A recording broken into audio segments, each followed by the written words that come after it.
Alors dans cette vidéo à destination du groupe 1 des premières G1, nous allons corriger l'exercice et la démonstration qui était à faire pour aujourd'hui, vendredi, et nous allons continuer le cours. Donc il s'agissait de l'exercice 5, page 192. Dans cet exercice, on vous demandait de trouver des ordres de grandeur de certains nombres exponentiels en fonction de exponentielle de 5 qui était environ égal à 140 et exponentielle de moins 3 environ égal à 0,05. Alors le premier pour lequel on demandait un ordre de grandeur était exponentielle de 2. Donc la première idée qui m'est venue, puisque je dois trouver exponentielle de 2, il faut que je travaille autour de 2 et que je l'exprime en fonction de 5 et moins 3. La première idée qui m'est venue, c'est de dire que 2, c'est 5 moins 3.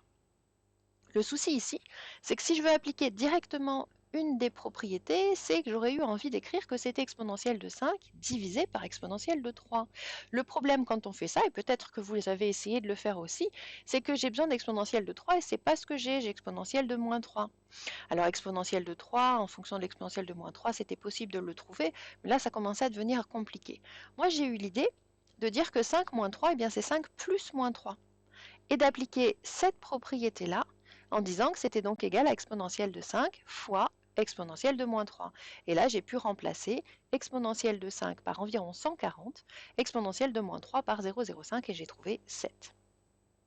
Alors peut-être que vous avez fait différemment. Si c'est le cas et si vous avez un doute sur ce que vous avez fait, je vous invite à m'envoyer une petite photo de votre travail sur Pronote et puis je jetterai un coup d'œil, je vous dirai si ça va ou pas. Sinon, on aura toujours l'occasion d'en parler la semaine prochaine. Alors pour exponentielle de 8, eh bien toujours pareil, je me suis dit que 8 c'était 5 plus 3. Mais là je suis confrontée au même problème. Exponentielle de 5 plus 3, j'aurais envie de dire que c'est exponentielle de 5 fois exponentielle de 3, mais j'ai toujours pas exponentielle de 3. Donc j'ai fait pareil, cette somme je l'ai transformée en différence. 5 plus 3, je l'ai écrit 5 moins 3. Et donc là, je peux appliquer cette propriété-là, exponentielle de x moins y, c'est exponentielle de x sur exponentielle de y.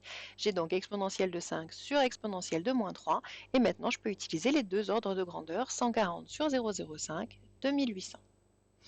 Pour exponentielle de moins 2, j'ai appliqué directement la propriété du cours qui est là, exponentielle de moins x, c'est 1 sur exponentielle de x. Donc c'est environ égal à 1 septième, c'est-à-dire 0,14. Pour terminer exponentielle de 10, j'ai utilisé l'exponentielle de 2 et l'exponentielle de 8, puisque 10, c'est 8 plus 2, et j'ai trouvé environ 19 600. Alors avant d'aller passer à un exercice suivant, on va revenir un peu plus haut sur mon document, sur le cours et la démonstration de cette propriété-là que je vous avais demandé de chercher. Eh bien, en fait, si vous avez bien cherché les exercices, avant de faire la démonstration, je pense que vous avez réussi à trouver la solution. Voilà ce que je vous propose. Comme tout à l'heure, je vais partir de la partie gauche ici, exponentielle de x moins y. Exponentielle de x moins y, eh bien c'est une différence. Et moi, la propriété que je connais, c'est une propriété qui me transforme l'exponentielle d'une somme en une différence. Eh bien, mon idée, ça va être de dire que x moins y, je peux l'écrire comme la somme x plus moins y. D'après le théorème précédent, je peux écrire que c'est exponentielle de x fois exponentielle de moins y. Et exponentielle de moins y, on a démontré juste avant que c'était 1 sur exponentielle de y. J'ai donc exponentielle de x multiplié par 1 sur exponentielle de y. Bon, ben là, c'est terminé.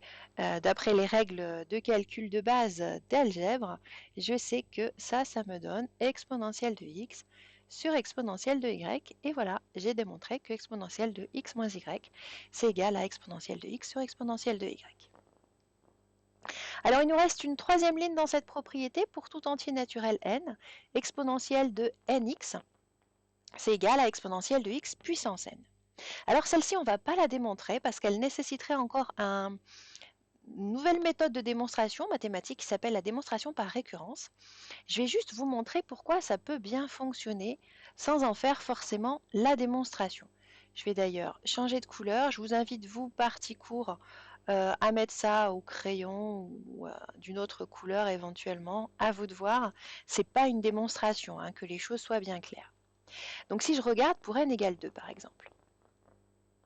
Pour n égale 2, bon, pour n égale 1, ça fait exponentielle de x égale exponentielle de x puissance 1. Tout va bien, ça c'est égal.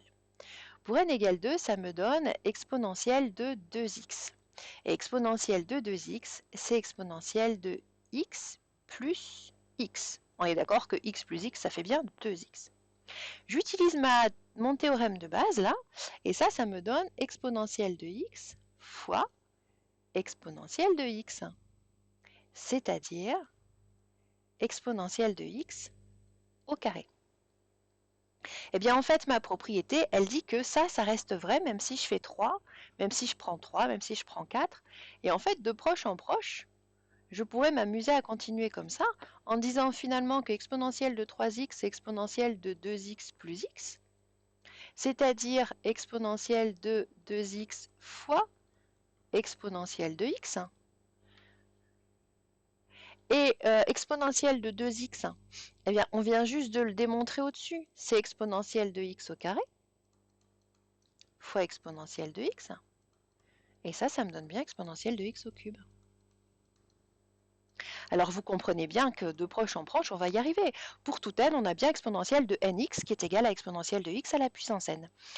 Alors là, je n'ai pas démontré, j'ai juste testé avec quelques valeurs. La démonstration, ce principe de démonstration-là, qui est démonstration par récurrence, j'essaierai à un moment donné de vous en parler, mais en face à face. Ce sera beaucoup plus simple. Là, pour la propriété, on va s'arrêter là. Alors, je vais redescendre un petit peu sur mon document, tout doucement, hop, pour ne pas vous donner la nausée. On va aller chercher cet exercice-là, donc cette page 192. Dans cet exercice, on vous demande d'utiliser les propriétés algébriques de la fonction exponentielle pour simplifier les expressions qui vous sont données ici, A, B et C.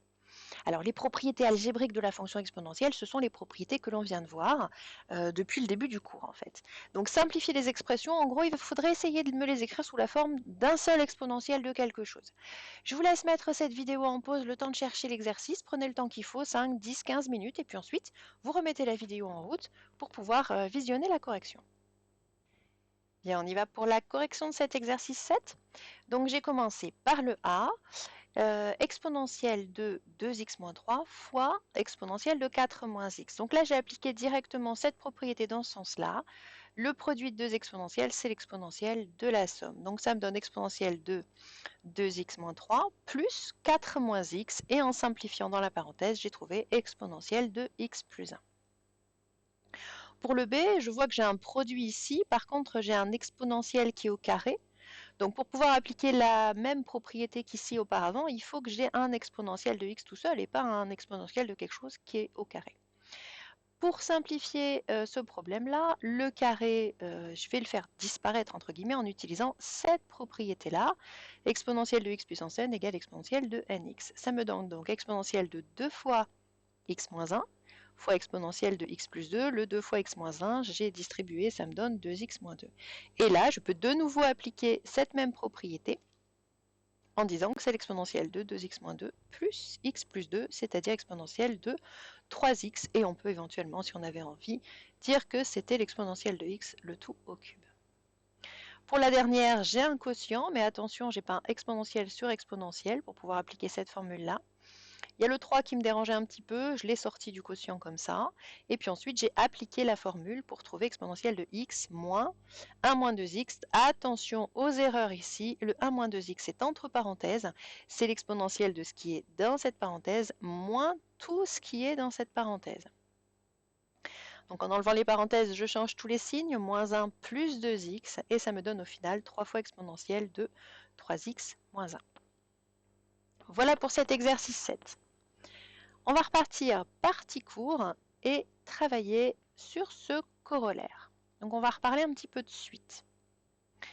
Donc dans cette propriété, on nous dit que si A est un réel et que UN est la suite définie pour tout n appartenant à n par UN égale exponentielle de NA, alors UN est une suite géométrique de raisons exponentielles de A et de premier terme U0 égale 1. Donc ça, on va en faire la démonstration. On sait démontrer qu'une suite est une suite géométrique et on va appliquer ces méthodes-là. Donc pour tout entier naturel n, on pose un égale exponentielle de na, et on va montrer que la suite un est géométrique. Pour ça, comme on sait, puisque c'est donné dans l'énoncé que la raison c'est exponentielle de a, on va démontrer que un plus 1, c'est exponentielle de a fois un. Donc encore une fois, je vais vous demander de mettre cette vidéo en pause et de prendre, allez, on va dire 5 minutes au minimum, mais on va dire au maximum aussi, ça suffira. 5 minutes pour chercher à faire cette démonstration-là. Montrez-moi que un plus 1, c'est exponentielle de a fois un, et que u0 est égal à 1 aussi par la même occasion.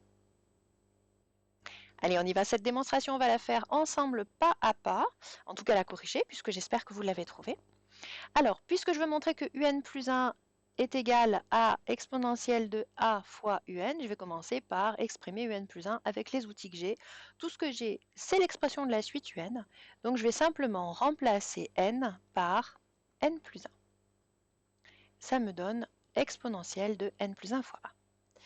Alors, je vais pouvoir distribuer le a ici. Donc, ça me donne exponentielle de na plus 1 fois a qui font. Et là, je vais pouvoir appliquer mon premier théorème. Ici, ça me donne exponentielle de na fois exponentielle de a. Et en fait, c'était juste pas plus sorcier que ça. J'ai fait sortir entre guillemets mon exponentielle de a, que je vais venir placer devant. Et exponentielle de na, par définition, c'est un.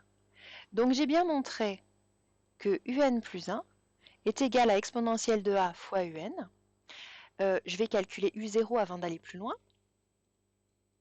u0, toujours pareil, je remplace n par 0, ça fait exponentielle de 0 fois a, c'est-à-dire exponentielle de 0, et par définition de la suite exponentielle, la fonction exponentielle, c'est égal à 1. Donc, on a bien montré que un est géométrique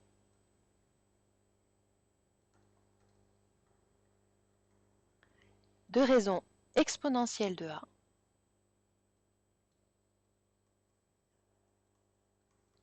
et de premier terme u0 égale 1. On va regarder deux exemples. Donc ici, je vous ai représenté graphiquement la suite un égale exponentielle de moins 0,5n. Elle est géométrique. Sa raison, c'est exponentielle de moins 0,5 qui vaut environ 0,61. Donc ici, on dit que la décroissance de la suite un est exponentielle. Vous avez déjà vu ce type de courbe à la télé. Alors c'est celle qu'on voudrait voir en ce moment à la télé, on est bien d'accord. Une décroissance exponentielle, en langage courant, une décroissance exponentielle, ça désigne une décroissance extrêmement rapide. Vous voyez, on arrive très vite sur 0. Alors attention, on en parlera un peu plus tard. La fonction exponentielle ne s'annule jamais, donc c'est pas égal à 0. On est aussi proche de 0 que l'on veut sans jamais l'atteindre. Assez spécial comme concept, on en reparlera. Deuxième exemple, la suite Vn de termes général Vn égale exponentielle de 0,5n. Donc là, on a pris a égale 0,5. Elle est géométrique et sa raison, c'est environ 1,65. On dit ici que la croissance de Vn est exponentielle. Ce sont malheureusement les courbes qu'on voit un peu trop souvent en ce moment. Une croissance exponentielle, en langage courant, ça désigne une croissance extrêmement rapide. Vous voyez que de terme en terme, la croissance explose. D'accord? C'est un peu pour ça qu'on parle souvent de croissance exponentielle en ce moment. On va terminer avec l'exercice 12, page 192. Donc on vous dit, pour chacune des suites ci-dessous dont on donne le terme général, montrez qu'il s'agit d'une suite géométrique dont on précisera le premier terme et la raison. Alors, ce que je vais vous demander de faire, c'est soit, quand c'est possible, de donner directement le résultat sans justifier au-delà du possible, puisque par exemple pour la première, on peut utiliser le résultat de cours directement. Pour la deuxième et la troisième suite qui sont proposées, vous voyez qu'on n'a pas directement un exponentiel de na. Il va falloir transformer les expressions en utilisant les propriétés algébriques de la fonction exponentielle pour faire apparaître cette fameuse suite exprimée sous la forme exponentielle de na et pouvoir en déduire le résultat en utilisant ce résultat de cours qu'on vient de trouver là. Alors cet exercice, il est à préparer pour la semaine prochaine, la première heure de la semaine. On le corrigera ensemble. Comme d'habitude, n'hésitez pas à m'envoyer des questions sur Pronote si vous êtes un peu perdu.